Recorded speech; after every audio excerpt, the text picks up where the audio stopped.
Polly Klaas organiza una fiesta de pijamas con dos de sus amigas. Lo que parecía ser una noche de juegos y de diversión termina en una tragedia. Hola a todos, ¿cómo están? Mi nombre es Lesma, espero se encuentren muy bien. Yo como siempre muy contenta de poder estar un día más aquí con ustedes, muy agradecida de que me estén viendo donde quiera que se encuentren. El día de hoy veremos un caso sucedido en Estados Unidos que movió a todo el país. Acompáñenme a ver todos los detalles. Polly Hannah Klaas nació el 3 de enero de 1981 en Fairfax, California, Estados Unidos. La familia de Polly estaba compuesta por su padre Mark, su madre Eve y su hermana menor Annie. Los padres de Polly se separaron cuando ella era muy pequeña y producto de esta separación, las niñas se fueron a vivir con su madre a Petaluma, en California.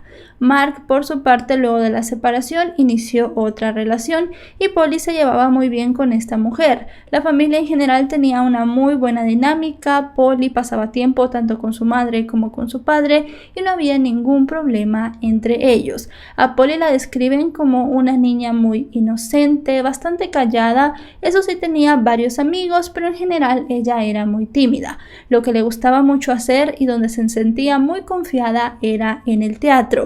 Polly participó en diversas obras de teatro de la escuela, le gustaba mucho la actuación, también llegó a participar en distintos musicales organizados por su comunidad. En muchas de estas presentaciones ella tenía el papel protagonista. El sueño de Polly cuando creciera era ser una muy buena actriz del teatro musical. Otra cosa que le gustaba hacer mucho a Polly eran las fiestas de pijamas. Le gustaba mucho invitar amigas a su casa para que se quedaran a dormir. También a ella le gustaba mucho ir a dormir a casa de sus amigas, se la pasaban muy bien y era una actividad que su grupo de amigas hacía recurrentemente. Por eso el 1 de octubre de 1993, cuando Polly le pidió permiso a su madre para llevar a dos amigas a dormir, ella no se negó. Estas dos amigas se llamaban Jillian y Kate. Ambas chicas llegaron ese día a la casa de Polly, cenaron allí y las primeras horas de la noche pasaron con muchísima normalidad. A las 9:45 la madre de Polly decide irse a la cama. Tenía mucho dolor de cabeza, así que les dijo a las niñas que se iría a acostar, que cualquier cosa que necesitaran fueran a la habitación y la despertaran. Según contó la madre de Polly, ella se tomó 2 pastillas para dormir y esto hizo que cayera en un sueño profundo. Luego se llegó a levantar después de las 11 de la noche por los gritos de las amigas de su hija. Las dos chicas le dijeron que un hombre había entrado a la casa y que se había llevado a Polly. Obviamente la madre de Polly en ese momento llamó a la policía, fue a ver si su otra hija Annie estaba bien. La niña estaba en su habitación, parecía que tampoco se había dado cuenta de nada. Cuando los oficiales llegaron, comenzaron a interrogar a las dos amigas de Polly. Las chicas contaron que ellas estaban en la habitación de Polly arreglándose, estaban jugando a maquillarse, también habían empezado a ver qué disfraz podían usar para Halloween, así que estaban haciendo todo este tipo de cosas. Polly dijo que era hora de ir a dormir, más o menos a las 10:30 de la noche.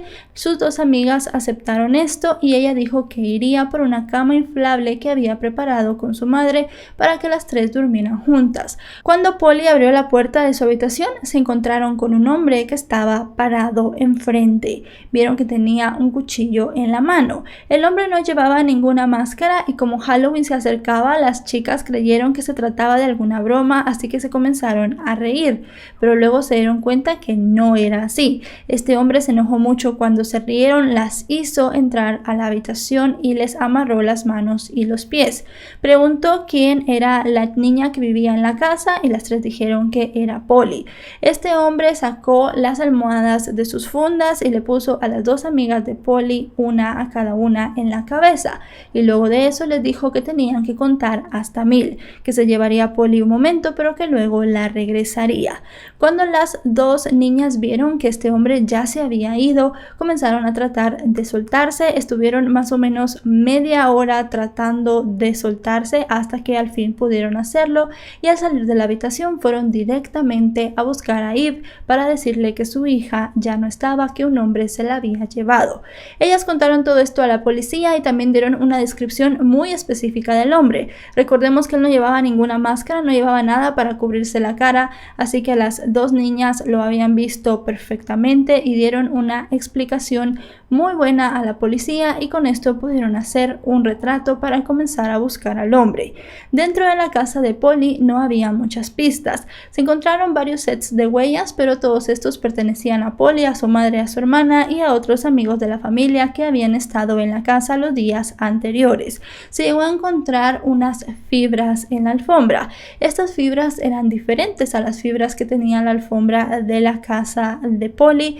Las llevaron a analizar y determinaron que eran de la alfombra de algún vehículo. La policía analizó los vehículos de las personas que habían estado en la casa, que eran conocidos de la familia, y no se encontró ninguna similitud, así que se asumió que esas fibras eran del vehículo del secuestrador. También se encontró la huella, pero de la palma de una mano. En ese momento no había tantos avances en cuestiones de huella, de ADN y todo esto, así que realmente no se podía comparar con ninguna base de datos. Lo que sí es que se guardó esta huella para más adelante llegarla a comparar con algún sospechoso que existiera.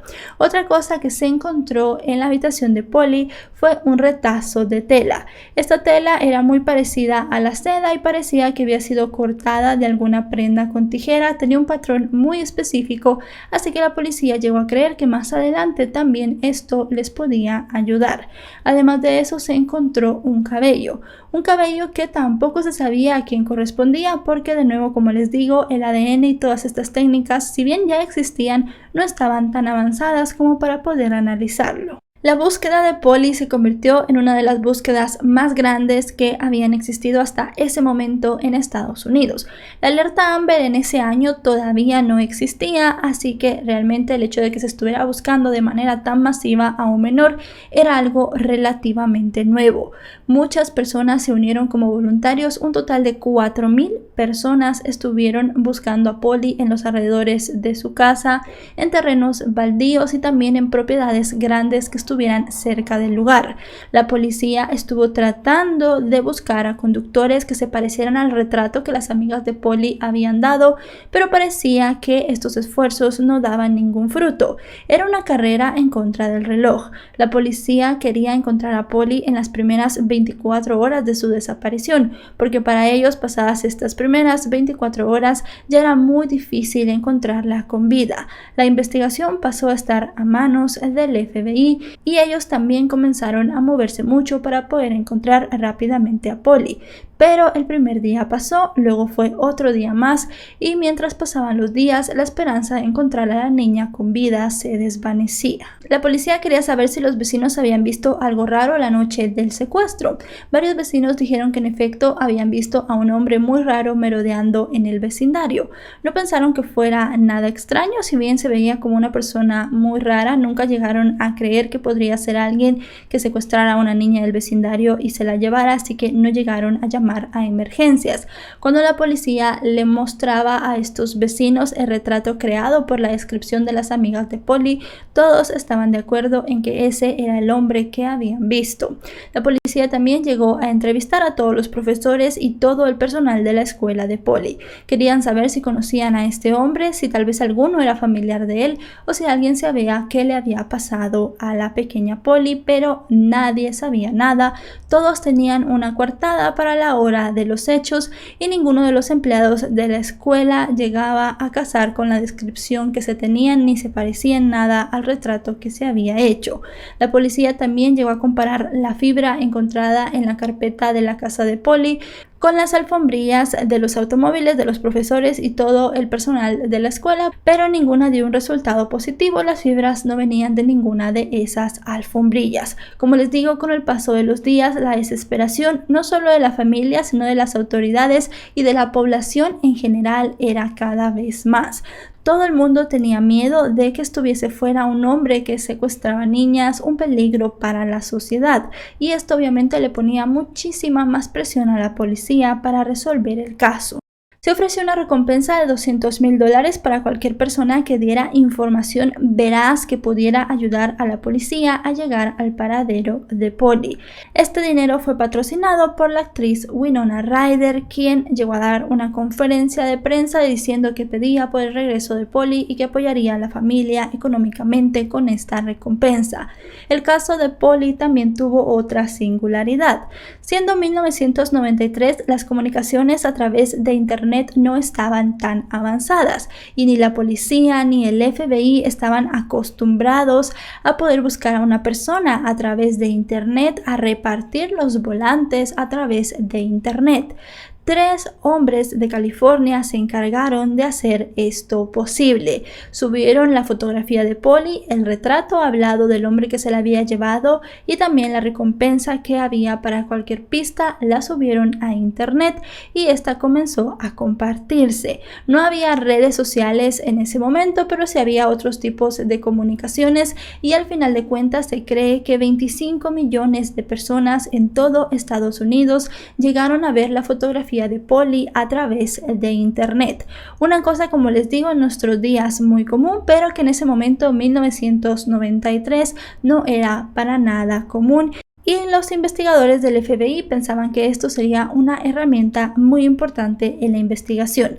Desgraciadamente no fue así. Si bien hizo que la desaparición se hiciera cada vez más viral, no se obtuvo ninguna pista de parte de los internautas. Eso sí, hizo que muchas personas llegaran para hacerse voluntarios. Se abrieron centros de llamadas que recibían cientos de pistas todos los días e incluso también le dio esperanza a familias de otros niños desaparecidos que buscaban tener un contacto con la familia Klaas, ayudarlos con la búsqueda de Polly y tal vez más adelante hacer lo mismo con sus hijos. Los investigadores comenzaron a mostrar mucha frustración. Habían pasado semanas ya desde el secuestro de Polly y no se tenía ninguna pista fija, no se sabía quién era este hombre que se la había llevado y obviamente no podían llegar a contrastar el ADN que tenían. Realmente ni se podía sacar ADN, por ejemplo, del cabello, o no se podía utilizar la palma de la mano, cosa que hacía que ellos todavía se sintieran más impotentes.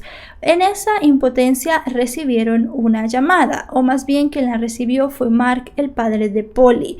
Cuando recibió esta llamada, él escuchó del otro lado del teléfono la voz de una niña, una voz muy parecida a la de su hija. Esta niña le dijo que estaba secuestrada dentro de la habitación de un hotel, que el hombre que se la había llevado la había dejado un momento allí y de esa forma ella había podido comunicarse con él. La niña decía que era Polly, aseguraba que era ella y luego colgó. La línea se quedó paralizada durante unos minutos y el padre de Polly fue a la policía para decirles lo que estaba pasando.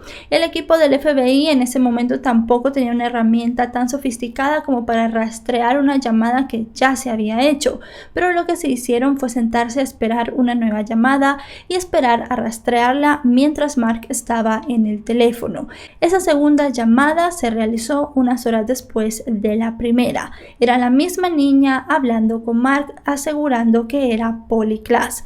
Teniendo esta llamada, la policía ya pudo rastrearla, pero les pareció muy raro que no les llevaba hacia un hotel, como estaba diciendo la niña que decía ser Polly Klaas, sino a una zona residencial.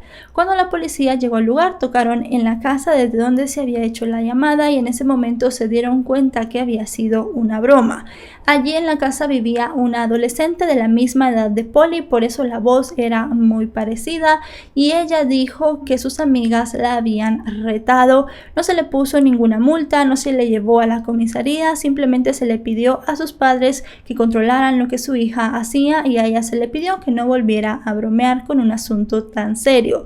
Fue algo muy duro para la familia de Polly porque tanto Mark como Eve, la madre de Polly, llegaron a creer que ella estaba viva y les dio cierta esperanza, cosa que obviamente no era verdad.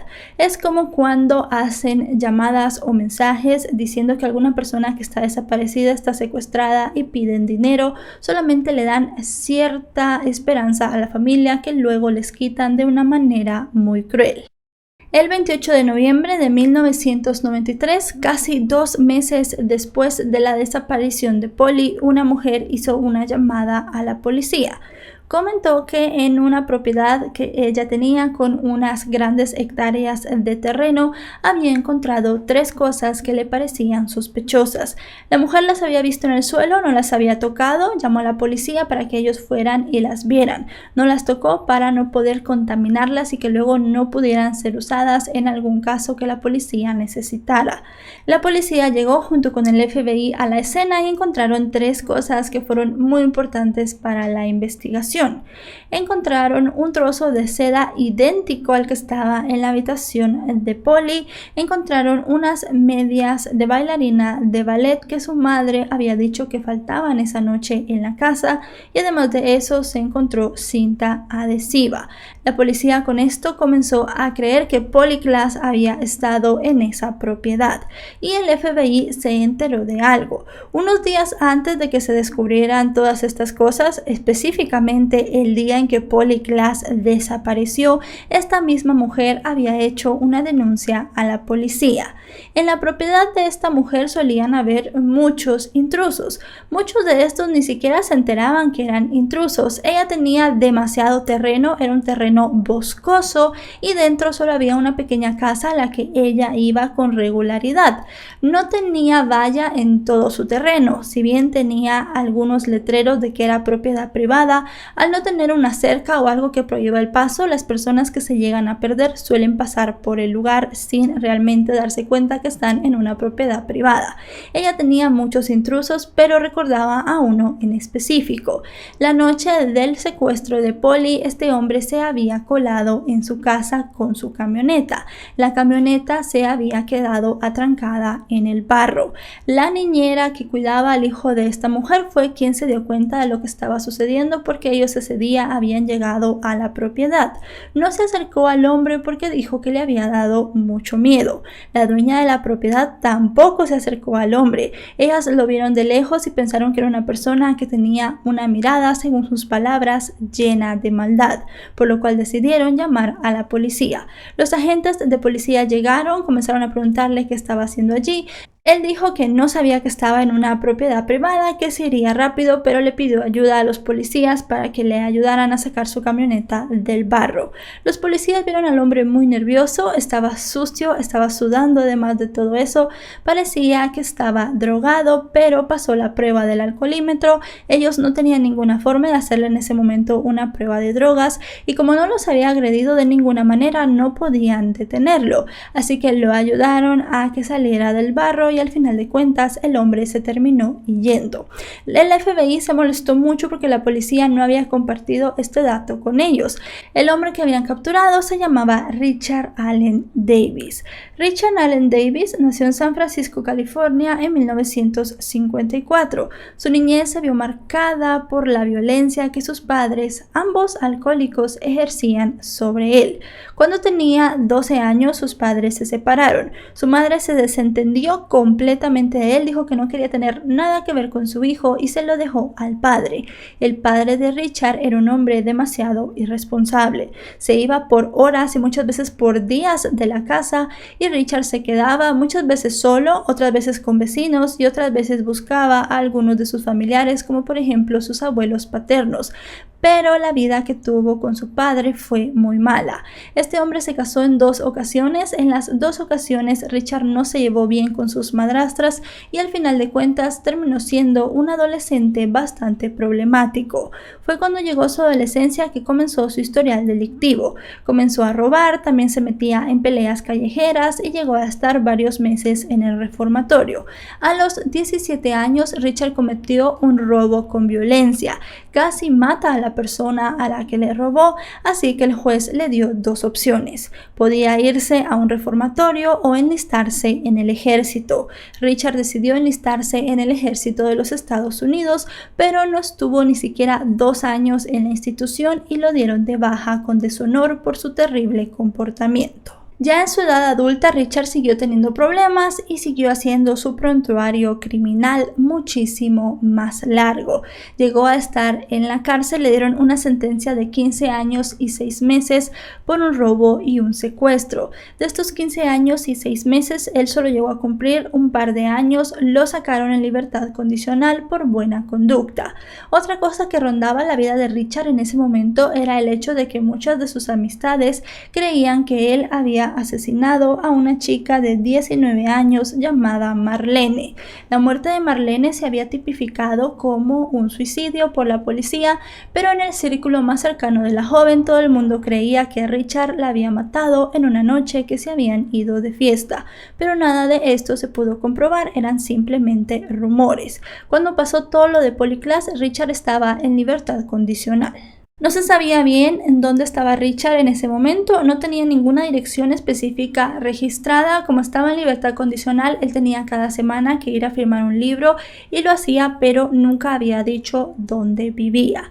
La policía lo que hizo fue emitir un boletín que solo envió a los agentes de policía y pidió máxima discreción. No se dio ni información en los medios porque tenía mucho miedo que Richard saliera de California o incluso que llegara a salir de los Estados Unidos.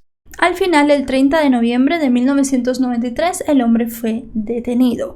Él iba conduciendo borracho, un policía lo paró, le hizo la prueba del alcoholímetro, la cual no pasó.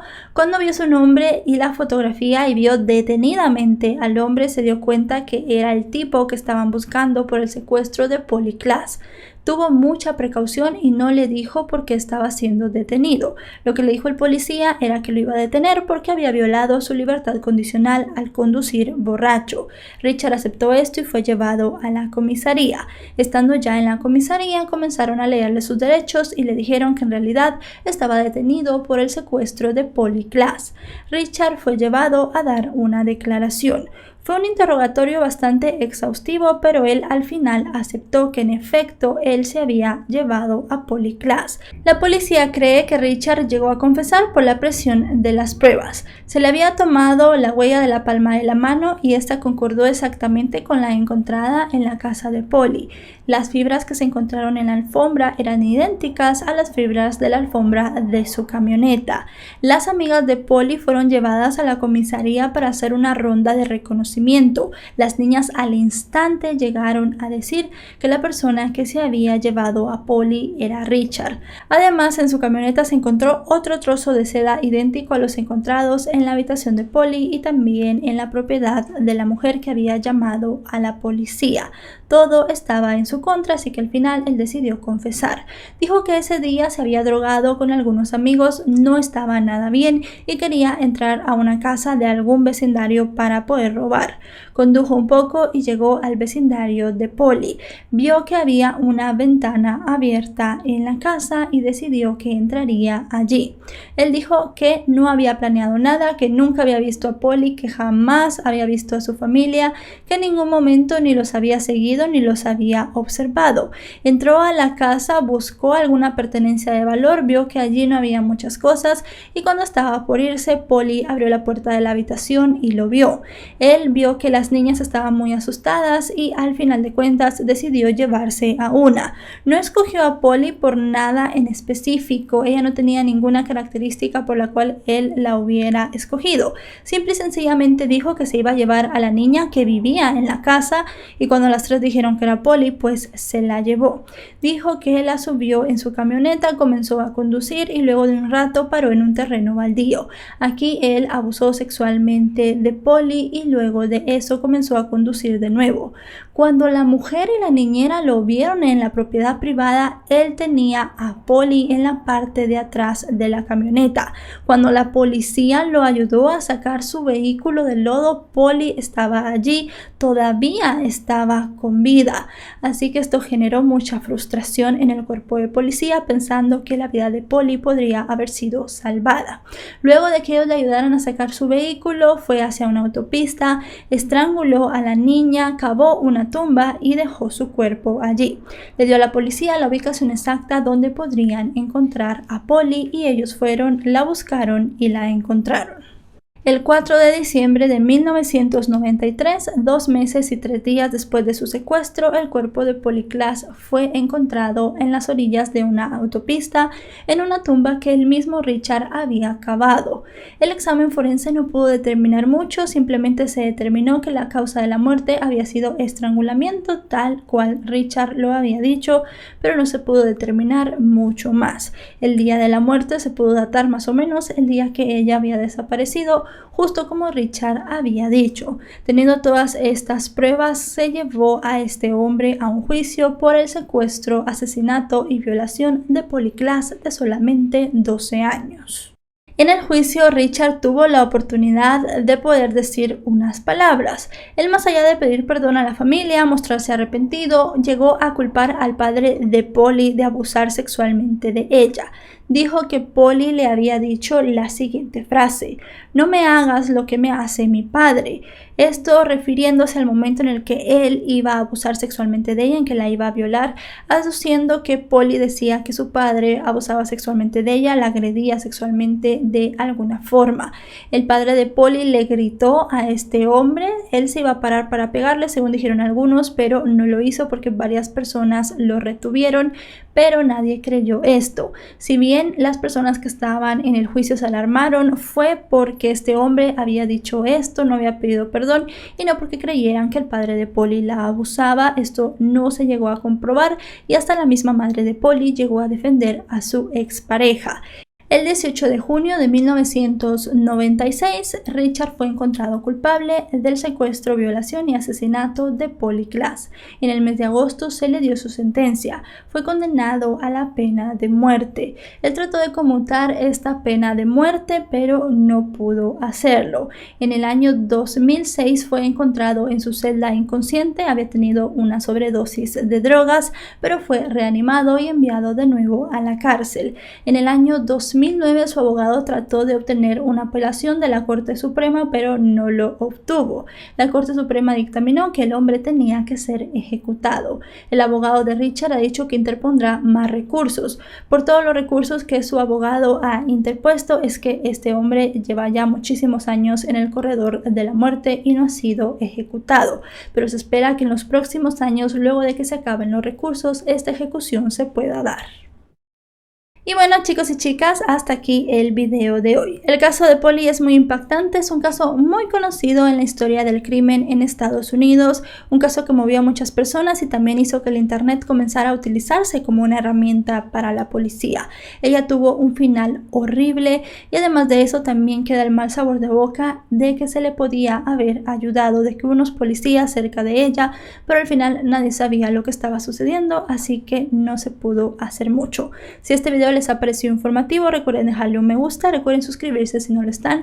Actualizo 3 o 4 veces por semana. Si están suscritos les llegará una notificación cada vez que yo suba un video. Nos vemos hasta otro caso. Adiós.